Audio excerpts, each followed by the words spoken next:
In its original context in metaphysics, the term implies that the belief that an object has with a certain qualities by the virtue of what it is and which it is.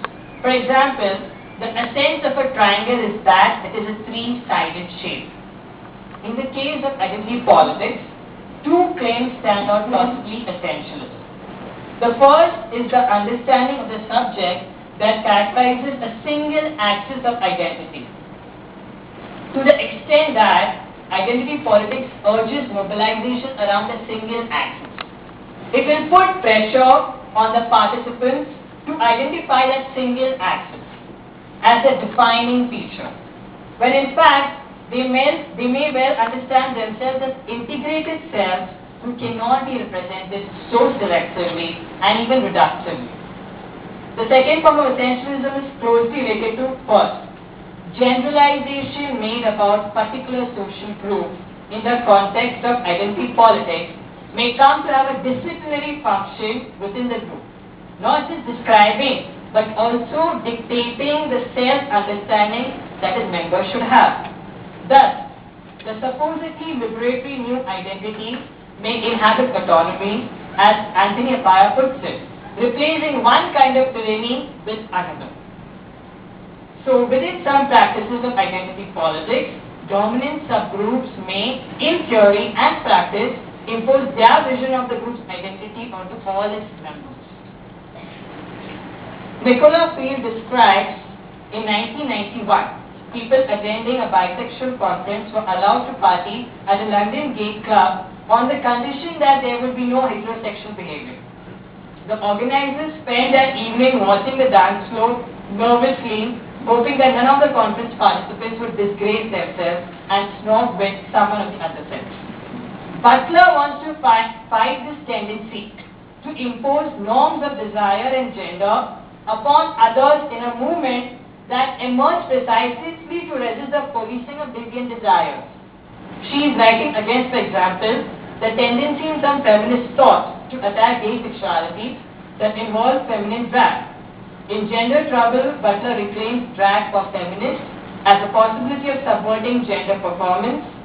For Butler, drag is democratic. Anyone can do it and everyone does, as gender performances are parodies from the outset. With this, I'll have some concluding points. Identity may best be understood as a social and a cultural baggage we carry that is packed with things we have previously expressed or which have been said about us who we are presumed to be. Using Derrida's deconstructivism and the concept of androgyny, it describes the futility of sex, gender, and sexualized norms. To illustrate Herculean Barbie's memoirs of her life as a hermaphrodite, was left alone and desolate and forced to commit suicide at the age of 30 in a miserable attic in Paris. Since the medical practitioner, religious priests, and the people around had no place for in European society of the 19th century. There are gaps and fissures available in the construction of these norms of sex, gender, and sexuality. And to do away from this hegemonic discourse of sex identities, one needs to begin with deconstructing them.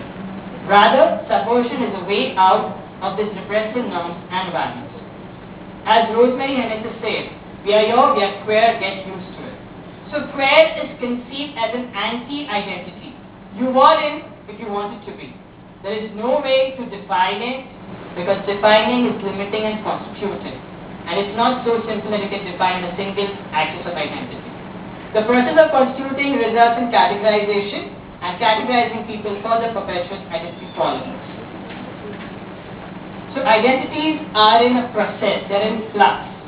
And an idea of identity itself appears to be a period of rapid evolution, changing technologies, attempts to decode human genetics, and possibly shape the genetic makeup of future persons, to clone human beings or the xenotransplant animal origin, and so all raise deep philosophical questions about the kind of a thing a person is. We are capable of changing our bodies in a way that dramatically changes our identities.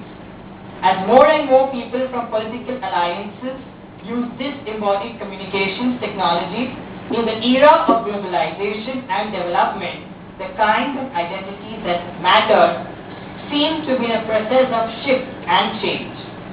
Increasingly long list of confounding variables for identity political thought is finding philosophical cohesion in anti-identitarian models that take semantic life, affect time, or space as organizing concepts. Both new materialism and new Weiss's philosophy in a political context share an emphasis on becoming over being. As the last two slides conclude, Sandra Bullock beautifully puts it, there's no race, no religion, no class system, no color, nothing, no sexual orientation that makes us better than anyone else. We are all deserving of love.